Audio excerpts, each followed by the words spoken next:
Buenas y bienvenidos a la Cueva del Código otro día más. Como siempre, pues vamos a continuar con el libro de Rust, que la semana pasada estuvo bastante interesante con el tema de los enums. Así que, de hecho, vamos a compartir ya el libro y volvemos al lío otra vez. A ver...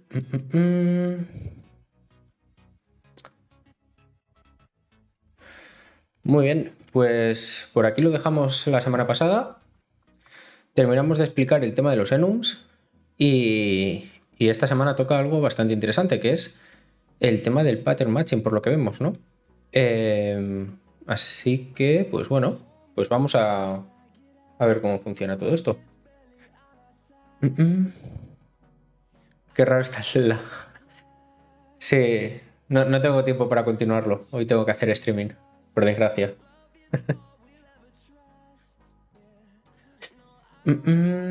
Vale, vamos a ver el proyecto que lo teníamos por aquí.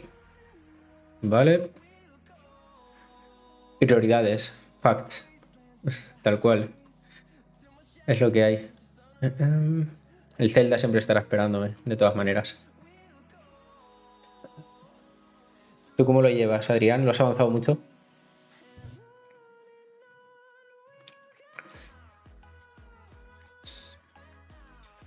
Vale, pues... A ver, por aquí. Capítulo 6.2. The Match Control Flow Construct. La construcción del flujo de control Match. Ya hice todas las lágrimas del domingo. Bueno, oye. Vale.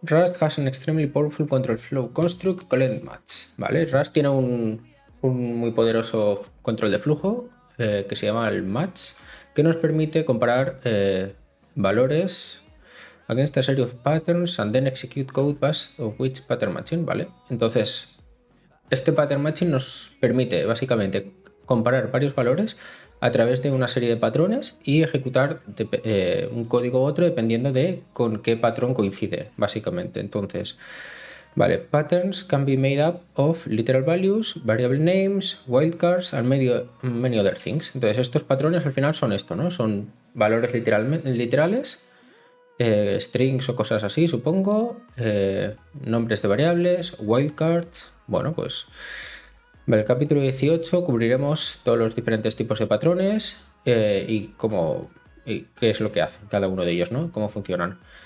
El poder del match comes from the expressiveness of the pattern and the fact that the compiler confirms that all possible cases are handled. Vale, y aquí es donde venía un poco lo que comentamos del enum, ¿no? Y lo importante que es para Rust el cómo funciona internamente, ¿no? De que, por ejemplo, no tenía null el lenguaje de programación, sino que utilizaba el option. Claro, en este caso lo que nos dice el patrón el control de flujo del match es que se va a comparar todos los casos posibles, ¿no? Que es aquí lo más interesante. Entonces nunca nos dejaremos la posibilidad de que pues un valor realmente pueda no existir, ¿no? Como veíamos. Vale. Think of a match expression as being like a coin sorting machine. Coins slide down a track with variously sized holes along it, and each coin falls through the first hole it encounters that it fits into. Vale, al final piensa que el match, la expresión del match es como si fuera pues, una máquina de estas de que van cayendo las monedas, ¿no? En las que al final la moneda va a encontrar el camino que coincida, ¿no? Esto se refiere sobre todo a las máquinas que lo que hacen es identificar qué tipo de moneda es cada una, ¿no? Si es un céntimo, si es 2 céntimos, por el tamaño. Entonces, cuando pasa la de un céntimo, por ejemplo, y coincide con el tamaño de un céntimo, pues cae allí. Que pasa la de 1 euro, la de un céntimo no caerá y se irá pasando hasta el agujero correspondiente que realmente coincida, ¿no? Y esto es un poco lo que nos dice que pensemos cómo es match, ¿no? Entonces, ¿dónde entrará? ¿A qué flujo de código entrará a ejecutar? Pues en el primero que coincida. Una especie de switch, por así decirlo.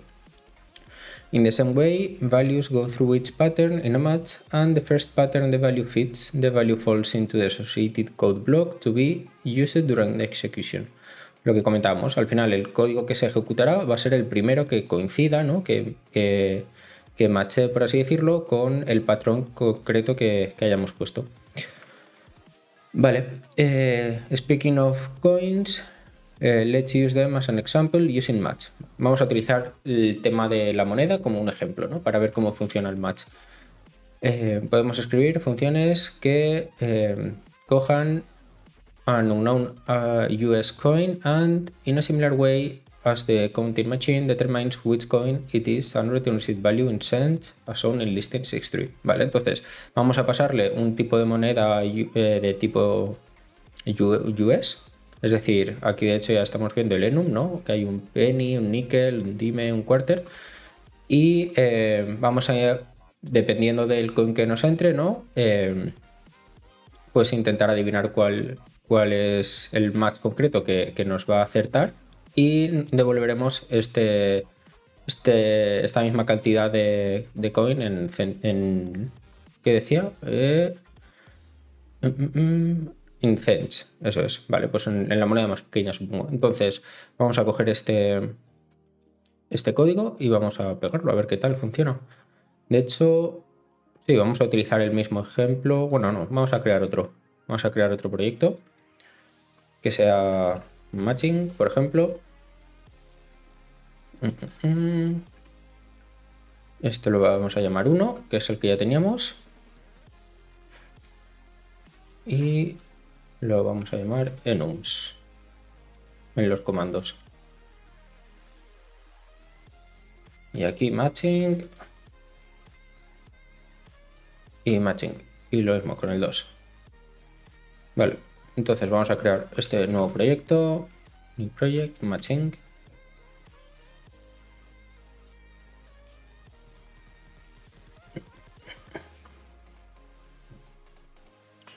Vale. Y ahora este proyecto que hemos creado, vamos a empezar a crear pequeños scopes, como siempre, y vamos a copiar este ejemplo, a ver qué tal. Entonces, analizando un poco lo que veíamos, ¿no? Este es un enum que lo estuvimos viendo en el capítulo anterior. Podríamos introducirle incluso funciones a cada uno para asignarle valores.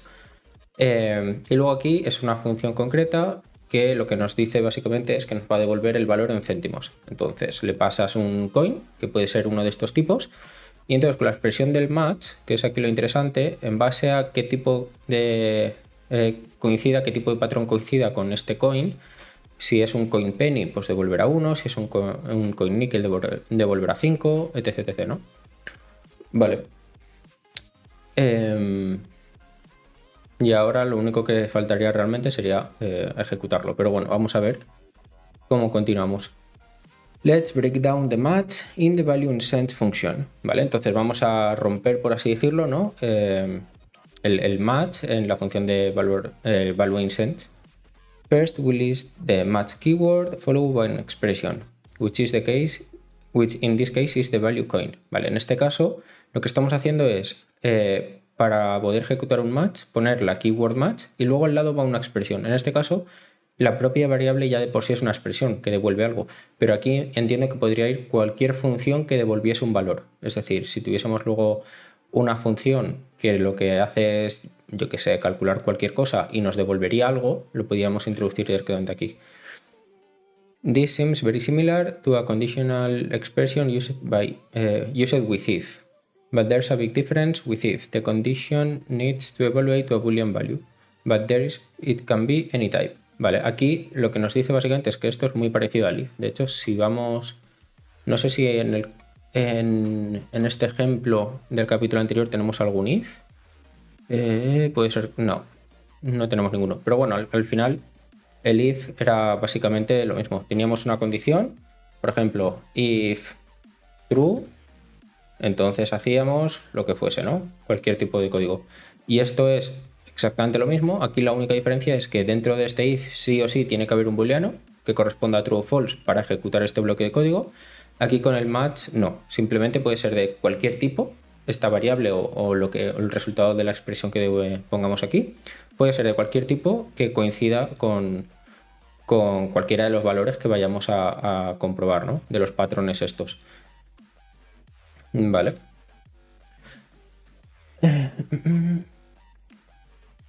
The type of coin in this example is the coin enum that we define on the first line. En este caso, por ejemplo, coin como tal es de tipo coin, de tipo coin con C mayúscula. Muy buenas, C de compilador, Rust, sí, volvemos a la caña con Rust.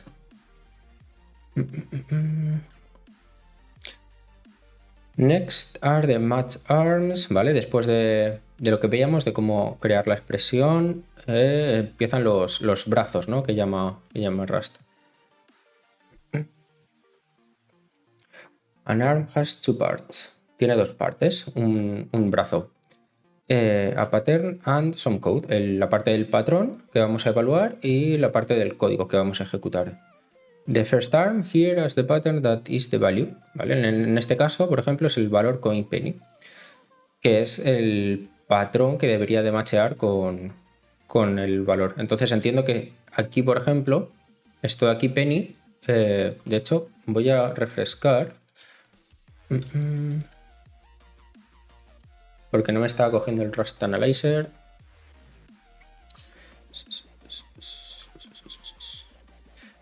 ¿Te llegabas por ahí? ¿A qué te refieres? ¿C de compilador? Vale, ahora sí que me pilla el Rust Analyzer. Aquí con Penny, por ejemplo, ¿lo ves? Me está diciendo que es de tipo coin. O sea, el matching tiene que ser de tipo coin. Entonces entiendo que aquí no podría poner cualquier cosa. Si yo aquí pongo, por ejemplo, boolean. Digo si te llevas por esa parte del tutorial. Sí, aún vamos por la parte del capítulo 6, aquí en el pattern matching.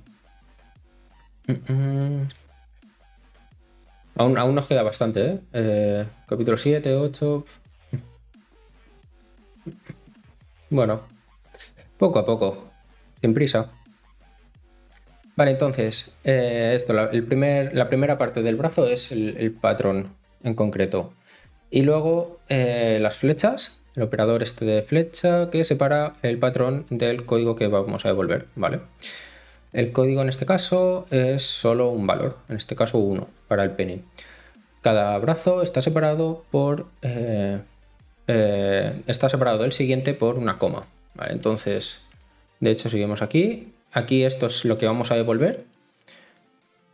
Que lo devolvemos de toda la expresión, está entiendo. Por tanto,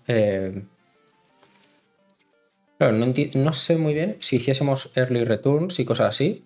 Podríamos hacer un return match aquí, por ejemplo. Sí, ¿no? Si hiciésemos un early return y luego continuásemos. Porque esto al final devolverá la expresión que devuelva el brazo en concreto que haya macheado. En este caso, por ejemplo, este, ¿no? Que veíamos. Vale.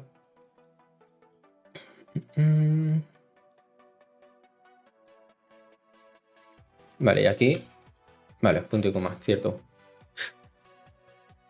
Ok. When the match expression executes, cuando se ejecuta la expresión match, compara the resultant value against the pattern of each arm in order. ¿Vale? Entonces va en orden comparando cada uno de los. O sea, el resultado que hay en la expresión del match con cada uno de los patrones. Si el patrón coincide con el valor, el código asociado con ese patrón es ejecutado. Si el patrón no coincide con el valor, la ejecución continúa hacia el siguiente brazo. Matches in a coin sorting machine, ¿vale? Como si fuera, pues eso, una máquina de ordenar monedas. We can have as many arms as we need. ¿Vale? Podemos tener tantos brazos como necesitemos. En este caso, nuestro match tiene 4 brazos, que son cada uno de las opciones posibles. Vale, the code associated with each arm is an expression, ¿vale? Eso es importante también, que lo estuvimos viendo hace tiempo, la diferencia entre una expresión y una declaración. Entonces, cada brazo tiene asociado un código que se va a ejecutar, que es una expresión, que tiene que devolver algo, ¿no? Que es el resultado, el valor de una expresión in the matching arm is the value that gets returned for the entire match expression. Y es el valor, eso es, como hemos visto antes, es el valor que se devolverá de la expresión match entera. Entonces, aquí podemos hacer simplemente, por ejemplo, return, sería lo mismo, que esto sería lo que devolvería a la expresión y la expresión la podemos luego también pues, devolver. Al final una cosa y la otra es lo mismo. Lo único aquí, cuidado con el punto y coma del final y ya está. Vale. We don't typically use curly brackets if the match arm code is short. O sea, no utilizamos brazos en cada uno de los o sea, llaves en cada uno de los brazos si el código es muy corto, como vemos en la siguiente imagen. De hecho, aquí en la imagen, en este caso, por ejemplo, pues que hay dos líneas y así que utiliza las llaves, los curly brackets, pero si el código directamente es devolver un número o lo que sea, pues se queda mucho más legible así cortito. Vale. If you want to run multiple lines of code in a match arm, you must use curly brackets. Eso es. Puedes usar los curly brackets si vas a ejecutar más de una línea. And the comma following the arm is the optional. Vale, entonces si utilizamos los curly brackets no hace falta poner coma. Curioso, ok. For example, the following code prints Lucky Penny every time the method is called with Coin Penny, but still returns the last value of the block 1. Entonces aquí lo que va a estar ejecutando es el print cada vez que entre aquí y luego devolverá el 1. En este caso lo devuelve porque, como vimos, siempre va a devolver la última expresión y el 1 como tal es una expresión que se evalúa 1. Ojo, Identi74. He ojeado Rust y la semántica me gusta, posiblemente más que Python. Python se me está pareciendo JavaScript, siempre acabo utilizándose lo más raro. A mí también me gusta la semántica de Rust, la verdad. Me parece bastante legible, muy clara, así que bueno.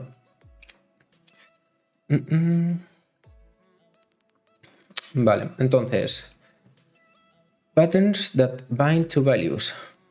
Another useful feature of match arm is that they can bind to the parts of the value that match the pattern. This is how we can extract values out of enum variants. Vale, vamos a ver esto realmente qué es lo que quiere decir, que es bastante curioso. As an example, let's change one of our enum variants to hold data inside it. Vale, vamos a cambiar una de las variantes para que pueda contener datos. Entiendo que al final también lo interesante es que el match pueda extraer de alguna manera, porque aquí hemos visto, por ejemplo, una de las opciones, ¿no? Que es el enum muy simple. Pero si un enum tiene valores dentro, ¿no? Entiendo que podrá de alguna manera extraerlos. Por ejemplo, el enum option, ¿no? Que si es none, pues no tenía valores, pero si es un sum sí que tiene valores dentro. Entonces, de alguna manera también tienes que poder extraerlos y cosas así. Vale. From 1999 through 28, the Unity State maintained quarter with different design for each of the 50 states on one side. No other coins got state designs, so only quarters have this extra value. We can add this information to our enum by changing the quarter variant to include a use state value stored inside it, which we have done in tal. Vale, pues vamos a probar a ver esto. Entonces, dentro del quarter le vamos a meter que tiene otro tipo, que es el use state. En este caso le hemos puesto simplemente Alabama y Alaska, ¿vale? Pues vamos a ver. Creamos este enum.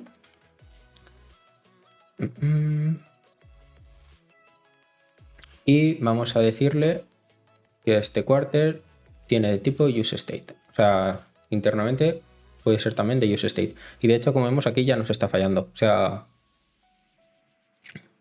vale. Expected unit struct. Es decir, esperaba un unit struct como estos, simplemente una estructura sin nada, pero hemos encontrado una tuple variant. Con tuple variant coin quarter. Vale. Y aquí nos dice la sintaxis como puede ser. De hecho, si hacemos caso simplemente al mensaje sin seguir leyendo, entiendo que algo así ya no lo aceptaría. Entonces, de esta manera podríamos como coger el valor, ¿no? Que sería value o algo así. Vale. Entonces, vamos a ver realmente cómo lo vamos a coger. Let's imagine that a friend is trying to collect all 50 state quarters. ¿Vale? Vamos a imaginarnos que los quarters, pues eso, pueden ser de diferentes estados de Estados Unidos, ¿no? Y que depende de cada uno de los Estados Unidos, de los estados que esté el quarter, pues puede valer una cosa o valer otra o lo que sea, ¿no? Y tenemos un amigo que intenta coleccionar todos, ¿no? Vale, mientras estamos, while we sort or lose change by coin type, we'll also call all the name of the state associated with each quarter so that its feed one or friends doesn't have. They can add it to their collection. Vale, vamos a intentar adivinar, bueno, machear con cualquiera de los estados, ¿no? Para intentar extraerlos. Entonces, en este caso, de hecho ya lo estamos viendo aquí, que es un poco lo que veíamos. Dentro de los paréntesis tendremos, pues en este caso, el state, ¿no? Que lo podemos llamar como queramos. Y a través de este state, pues lo podemos imprimir. En este caso, lo que imprimirá, entiendo yo, que es directamente el enum concreto, o sea, el valor del enum, ¿no? Y por eso está también el tema del derive debug, para poder imprimirlo. Vale, entonces, in the match expression for this code, we add a variable called state to the pattern that matches values of the variant coin quarter. Vale, entonces tenemos la variable llamada state, que es la que machará con el patrón. When a coin quarter matches, the state variable will bind to the value of the quarter's state. Es decir, el valor que tenga internamente va a vincularse con esta variable. Then we can use state in the code for that arm, like so. Vale, pues vamos a ver. Entonces vamos a imprimir el quarter, el state concreto de este quarter. Vale. Y la verdad es que no, es bastante simple, no hay mucha duda, creo yo. If we were to call value in cents, coin quarter tal, vamos a probar, a ver, vamos a llamarlo. Aquí abajo. Entonces, lo que estamos haciendo...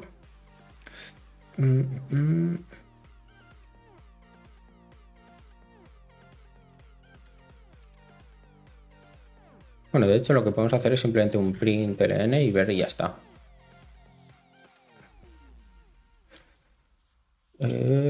Vale, y aquí algo así. Vale, entonces si vamos a ejecutar ahora el código,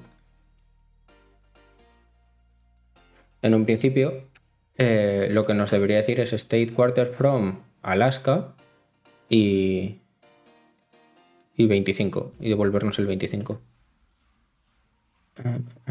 Ahí está, vale, state quarter from Alaska y nos devuelve el 25.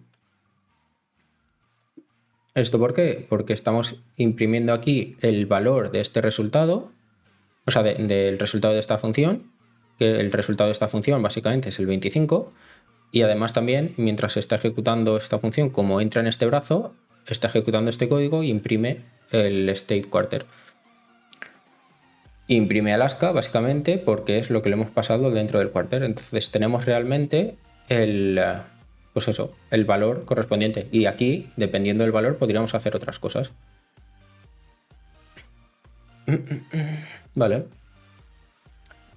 De hecho, podríamos hacer, ya que state, estoy pensando, ya que state es de tipo useState, que es un enum, podríamos hacer otro matching que corresponda a cada uno de estos. Y hacer un matching dentro de un matching.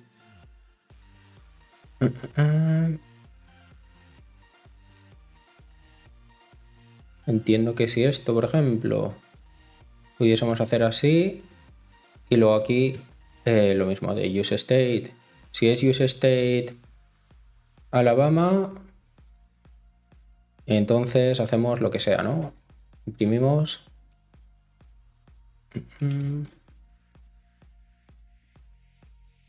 Hola, opción 1, por decir algo.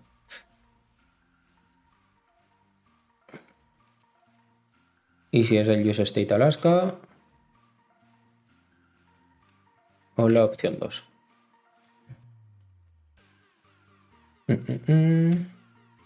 Entonces aquí iría o la opción 1, porque entraría en la parte... en Alaska, o la opción 2, eso es, y 25. Curioso. A ver qué decís por ahí. Usa solo Rust. Aunque siendo honesto, Python es infinitamente mejor que JavaScript. Python es más coherente con sus primitivas. Sí, la verdad es que sí. Python como coherencia, JavaScript la verdad es que no sería el ganador.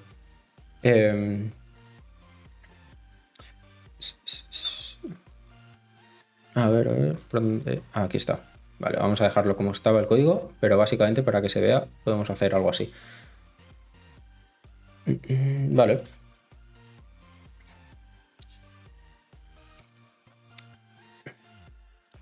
Vale, entonces si llamamos a la función de esta manera, como hemos visto, coin will be coin quarter use state Alaska, ¿vale?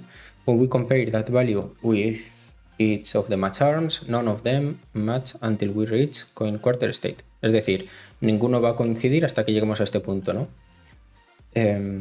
At that point, the binding for state will be the value use state Alaska, ¿vale? We can then use that binding in the println expression, thus getting the inner state value out of the coin enum variant for quarter. Vale, entonces básicamente cuando ya lo tenemos aquí, pues eso, está como extraído del coin, de la variante del quarter y podemos usarlo. O sea, nada relevante lo que nos comenta ahí, lo que ya estábamos viendo. Entonces, matching with option T. Y esto yo creo que va a ser lo más común en general en Rust. Es decir, si en Rust no tenemos nulos, tenemos constantemente el option, el enum option. Al final, para poder tratarlo y para poder tratar con cualquier dato que sea opcional, tendremos que utilizar el match, sí o sí. In the previous section, we wanted to get the inner T value out of the sum case when using option T. We can also handle option T using match, as we did with the coin enum. O sea, como vimos la semana pasada, podíamos utilizar ciertas funciones, ¿no? De un wrap y cosas así que te devolvían, pero entiendo que lo más, no sé si decir legible o algo así, o controlable, es el hacerlo con match, ¿no? Porque así tienes todas las posibilidades. O sea, al final las funciones estas de un wrap es como te vienen bien para controlar un caso concreto o si es algo como muy sencillo, ¿no? Decir, bueno, pues lánzame la excepción, si no, la excepción X, ¿no? Si de repente tiene un non o cosas así. Pero por lo general yo creo que lo más interesante será utilizar el match. Vale, but the way the match expression works remains the same.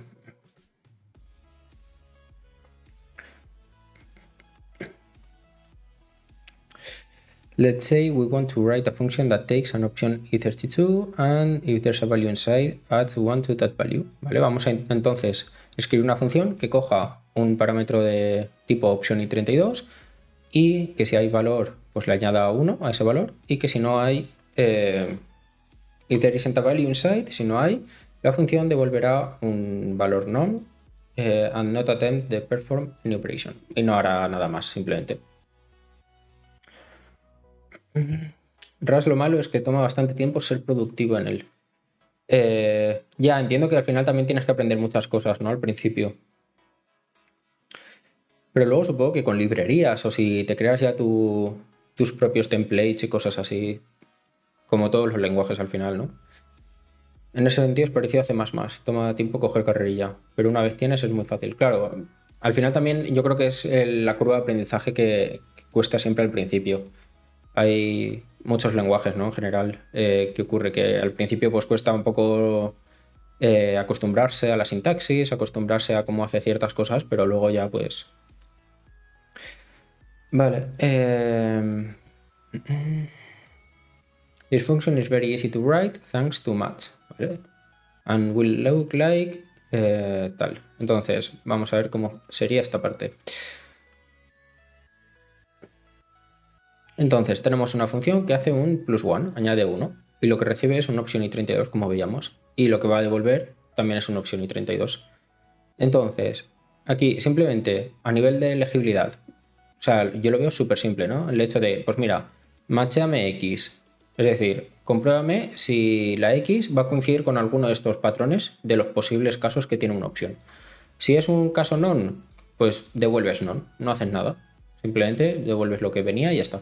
Vale, en el caso de que sea un sum y tenga valor, o sea, recogemos el valor de este sum, que es un i32, en este caso en la variable i, lo que vamos a hacer es devolver otro sum con el valor i, que es un i32, no es una opción ni nada de esto, ya está extraído el valor, añadiéndole el +1. Entonces tenemos el sum más el valor que teníamos +1 envuelto en un sum. Entonces por eso estamos devolviendo el option, ¿no? Porque podría ser uno u otro.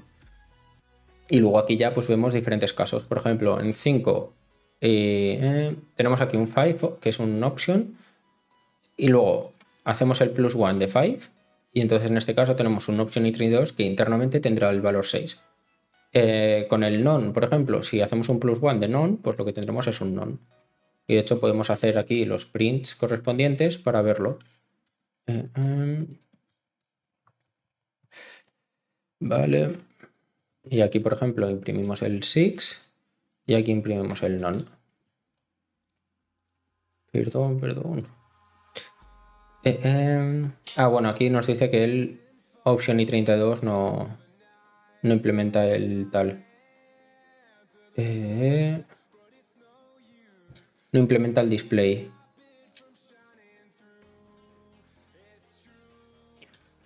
Claro, lo que podemos hacer es un wrap en este caso porque sabemos que sí que lo va a tener.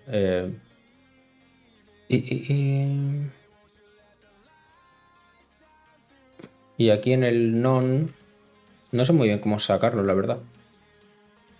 Las librerías de alto nivel deben de ser interesantes. Un motor de física en Rust o cosas así. Seguro. O sea, tienen que haber cosas bastante interesantes.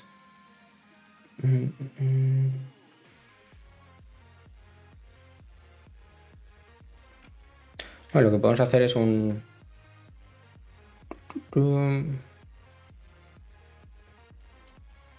raw power, por ejemplo, ¿no? Y aquí pondremos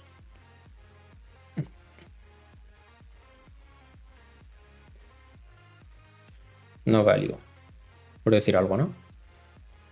Bueno, claro, que sería de tipo i32, ¿no? Entiendo. Que tiene que ser el mismo tipo. Y había otro tipo de un wrap, ¿no? Or else, ¿era este? A ver. Eso es, que este cogía una función. Vale, lo que no sé si con esta función podríamos devolver otra cosa.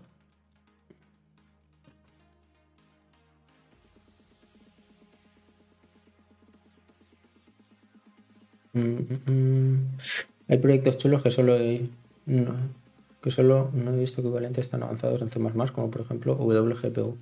¿Qué es eso de WGPU? Así como por curiosidad.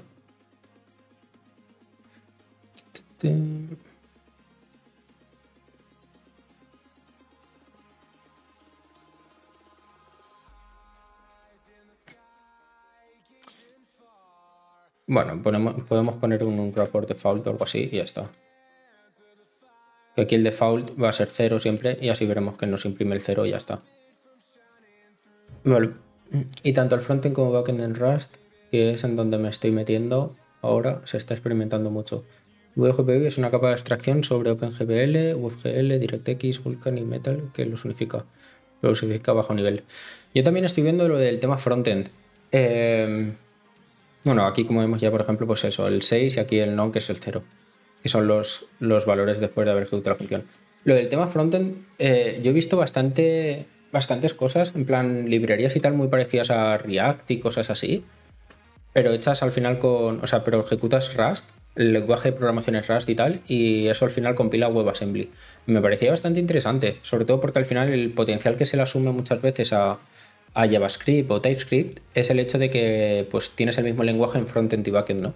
Pero claro, si con Rust también lo puedes conseguir, que al final tener el backend en Rust y luego el frontend también en Rust y compartir código entre ellos, al final la ventaja que hay en TypeScript, que por eso muchas veces se elige frente a otros lenguajes y tal, pues se hace menor con Rust, ¿no? Lo malo de WebAssembly es el tamaño. Al final también WebAssembly en general no soy muy partidario yo, pero al final es la única manera también que hay ahora mismo, ¿no? Para hacerlo con otros lenguajes, el frontend. Pero ya digo, al final le veo mucho potencial en ese aspecto, ¿no? Que TypeScript y Rust en ese aspecto, para utilizarlo en el frontend y backend, se pueden hacer cosas en los dos lenguajes. Si decides hacer WebAssembly, tiene la ventaja de compartir código de forma muy sencilla entre front y back, pero te fuerza a usar una SPA. Sí.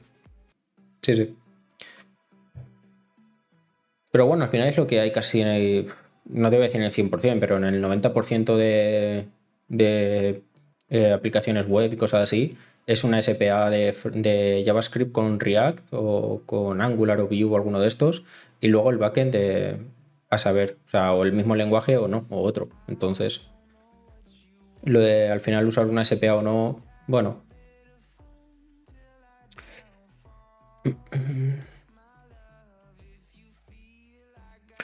Vale, entonces, let's examine the first execution of +1 in more detail.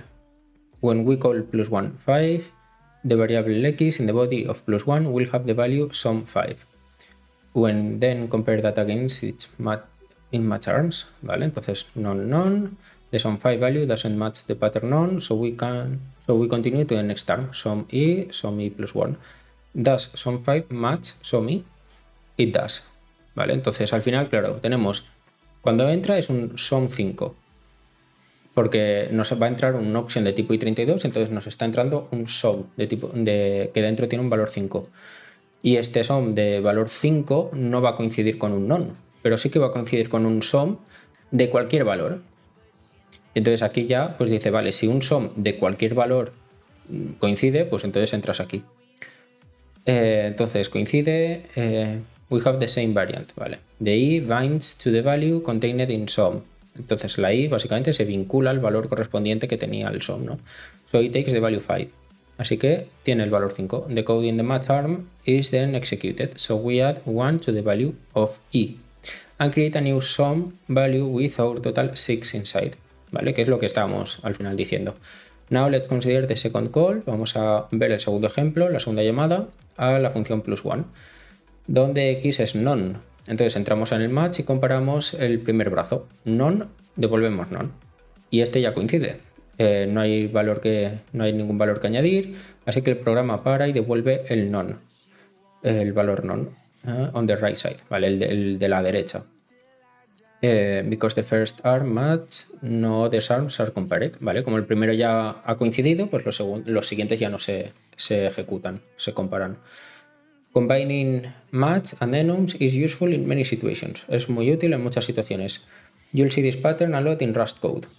¿Vale? Lo veremos muchísimo, ¿no? En el código de Rust. Match against an enum. Bind the variable to the data inside. ¿Vale? Match against an enum. Bind the variable to the data inside and then execute code based on it. It's a bit tricky at first, but once you get used to it, you will fish you add it in all languages. It's consistently and user favorite. Bueno, pues eso, que al final es algo bastante chulo, se hace, cuando te acostumbras, se hace muy fácil de utilizar y que lo vas a querer utilizar en otros lenguajes y que pues los usuarios le gustan y tal, ¿vale? Matches are exhaustive, ¿vale? Y esto también me parece un acierto en general. No como por ejemplo los switch en otros lenguajes que no te fuerzan a que compares todas las posibilidades que puedes tener, ¿no? Y al final también entiendo que es otro tipo de flujo de control.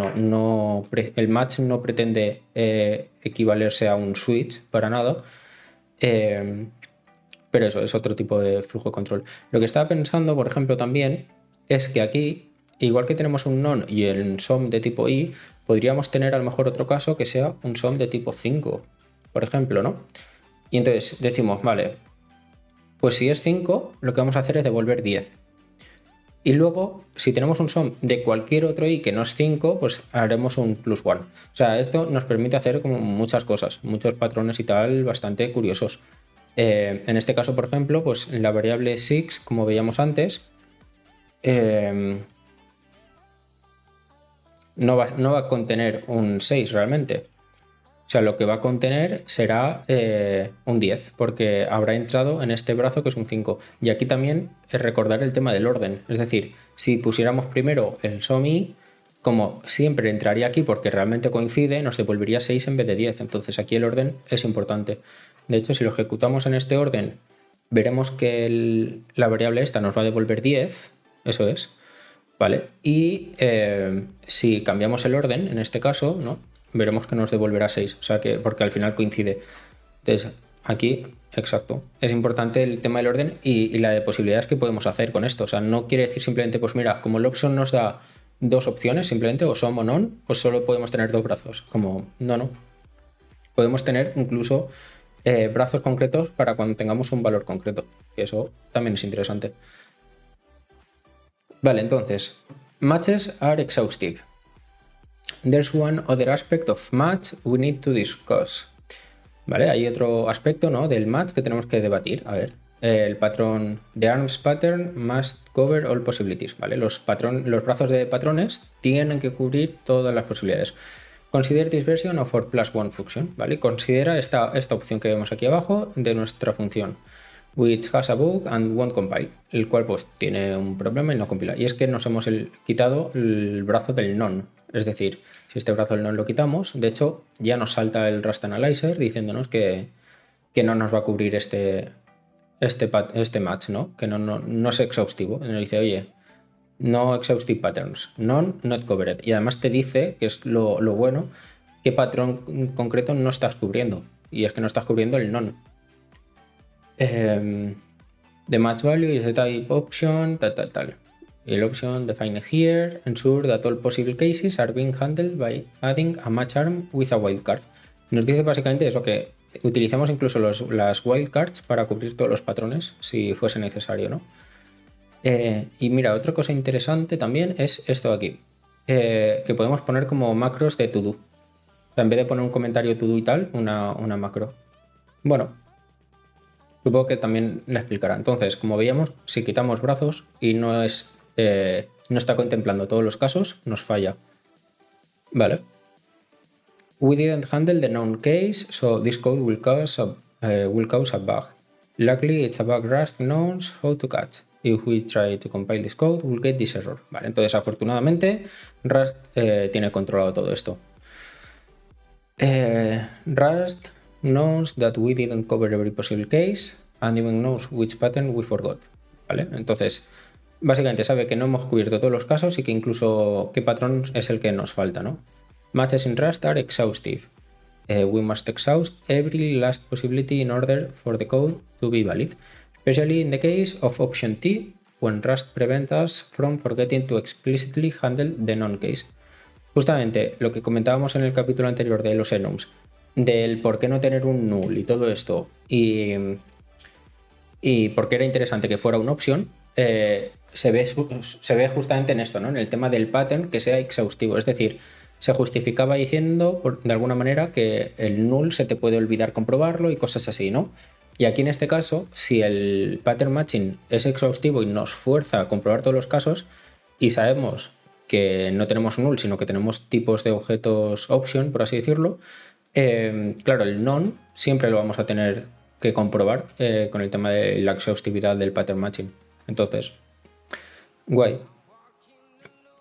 It protects us from assuming that we have a value when we might have null. Exacto, justo lo que comentaba, que nos protege de alguna manera, ¿no? El tema de ser exhaustivo, de asumir que nosotros estamos teniendo un valor dentro cuando a lo mejor no lo tenemos. Thus making the $1 billion mistake discussed early impossible. Vale. Catch all patterns and the underscore placeholder.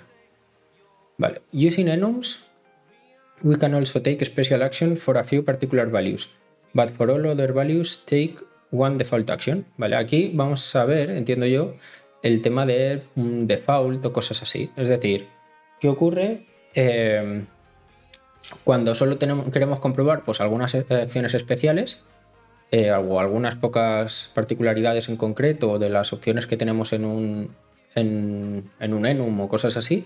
Pero todos los demás queremos hacer una acción por defecto, ¿no? Pues vamos a ver cómo hacerlo. Supongo que con el underscore al final y algo así. Vale, imagine we are implementing a game where if you roll a 3 on a dice roll, your player doesn't move, but instead gets a new fancy hat. If you roll a 7, your player loses a fancy hat. For all other values, your player moves that number of spaces on the game board. Vale, entonces tenemos una especie de juego con un dado que si tiramos un 3, bueno, pues no se mueve, pero vamos a tener pues un sombrero o algo así. Si tiramos un 7, tu jugador pierde el sombrero. Y para el resto de valores, pues simplemente se mueve el número concreto que haya salido, ¿no?, en el dado. Vale, here's a match that implementing that logic. Vale, aquí tenemos la expresión del match que va a implementar esta lógica. With the result of the dice roll hard-coded rather than a random value, and all other logic represented by function without bodies, because actually implementing them is out of scope for this example. Vale, pues vamos a ver cómo se quedaría entonces. Vamos a copiar esto y nos lo llevamos al código en otro inner scope. Entonces, en este caso, hardcodeamos el dado y decimos que sale un 9.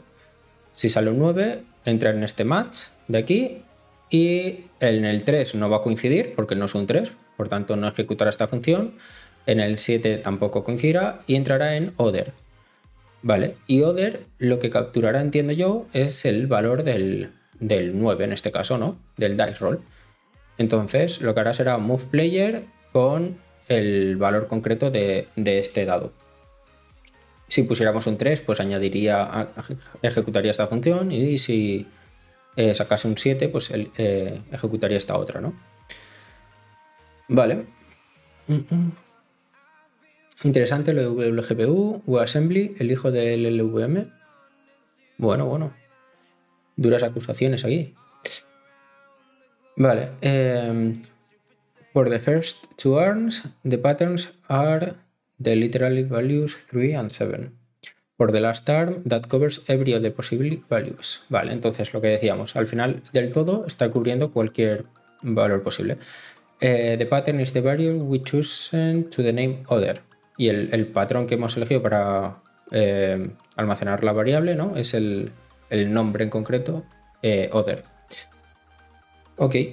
The code that runs for the other arm use the variable by passing it to the move player function. Vale, entonces al final el valor de la variable se pasa a la función movePlayer y este movePlayer pues será en este caso el namespaces que pone aquí. Pero bueno, las funciones, como decía antes, no era tampoco interesante ver el detalle de cada una, simplemente el tema del match. Vale.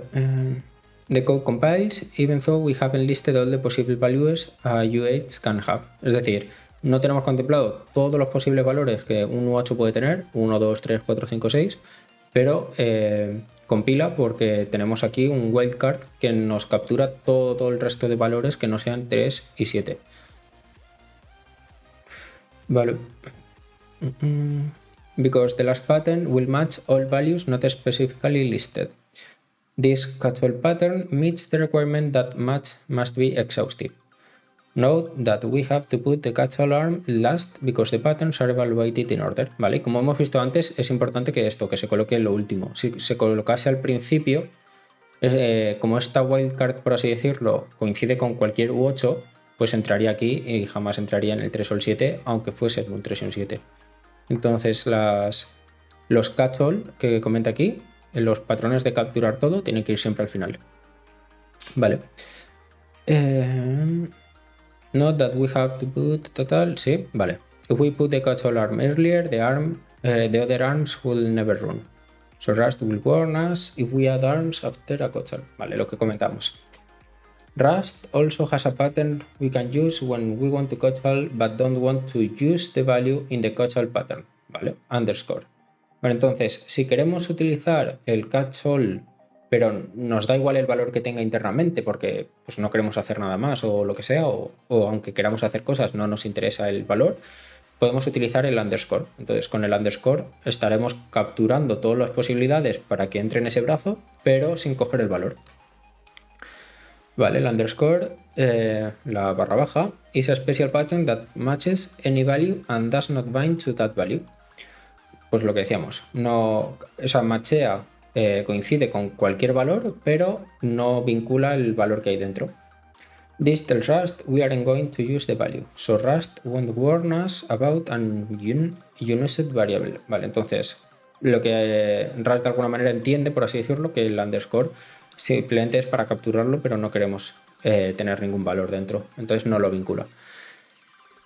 Vale, let's change the rules of the game. Now if you roll anything other than 3 or 7, you must roll again. We no longer need to use the catch-all values, so we can change our code to use underscore instead of the variable name other. Vale, pues vamos a cambiar el código, bueno, a crear otro inner scope diferente. Y básicamente aquí, como vemos, es exactamente lo mismo que arriba. Lo que cambia es que ya no movemos el jugador, como decíamos, sino que vamos a hacer un reroll, vamos a volver a tirar el dado y en vez de capturar el valor en la variable other, lo que hacemos es utilizar el underscore porque no nos interesa el valor en concreto. Y entonces esto pues funcionará, el resto funcionará exactamente igual. Vale, this example also meets the exhaustiveness requirement because we're explicitly ignoring all other values in the last term. We haven't forgotten anything. No nos hemos olvidado de ningún valor posible porque tenemos el underscore que capturará todo el resto, ¿no? Por mucho que sea exhaustivo. Entonces, finally, we'll change the rules of the game one more time so that nothing else happens on your turn if you roll anything other than 3 or 7. Vale, entonces vamos a volver a cambiar nuestro código para que no pase nada si no sacas o un 3 o un 7. Entonces, si sacas cualquier otra cosa, no vas a hacer nada, ni reroll ni nada de esto. Que eso también es muy interesante porque, claro, ahora mismo vemos, vale, 3 haces esto, 7 haces esto y cualquier otra cosa haces esto. Pero a lo mejor para cualquier otra cosa no queremos hacer nada, ¿no? ¿Qué devolvemos aquí? Un none, un vacío, ¿no? A ver cómo lo hace. We can express that by using the unit value. Y aquí es donde entra en juego el unit value que vimos hace ya unas semanas atrás. The empty tuple type we mentioned in the tuple type section. Pues eso, en la sección del tipo tupla fue cuando vimos esto, ¿no? As the code that goes with the underscore arm. Entonces, vamos a cambiar el underscore arm para devolver un unit type. Este unit type es el tipo de retorno que tiene en general Rust para devolver vacío, por así decirlo, ¿no? Para hacer de tipo void, de alguna manera, ¿no? Lo que se conoce en TypeScript como void, pues sería este unit type. Vale, entonces, por el resto, pues funcionaría exactamente igual. Esto del reroll ya lo podría quitar porque no se va a usar y simplemente no haría nada de esta manera. Vale. Here we're telling Rust explicitly that we aren't going to use any other value that doesn't match a pattern in earlier arm. And we don't want to run any code in this case. Entonces, de esta manera estamos haciendo explícito, que eso es algo que me gusta mucho de Rust, que todo lo que se hace en general es explícito. O sea, hace de alguna manera el lenguaje que mientras lo estás escribiendo y lo estás leyendo, sepas en cada momento qué es lo que está pasando, ¿no? Todas las cosas se hacen explícitas. Entonces eso me gusta mucho. Vale. And we don't run any code in this case. Vale. There's more about pattern and matching that we'll cover in chapter 18. Vale. Supongo que al final el pattern matching da para mucho más, pero aquí hemos hecho un primer avance de cómo funciona con enums, que está bastante guay. Entonces en el capítulo 18 veremos más. For now we're going to move on to the if-let syntax, which can be useful in situations where the match expression is a bit wordy. Vale, entonces sí que es cierto que el match, o sea, está muy bien, es explícito y todo esto, pero al final, claro, tienes que comprobar todas las casuísticas, se puede hacer un poco tedioso, ¿no? El gestionarlo. Entonces, aquí nos comenta que hay otra sintaxis, que es el tema del if-let, en la que pues nos va a venir bastante bien, ¿no? Esta sintaxis. Pero eso lo veremos ya la semana que viene. Así que, pues nada, otra semana más, otro capítulo más de Rust que hemos avanzado y veremos a ver la semana que viene esto del iflet, a ver qué tal funciona con Rust.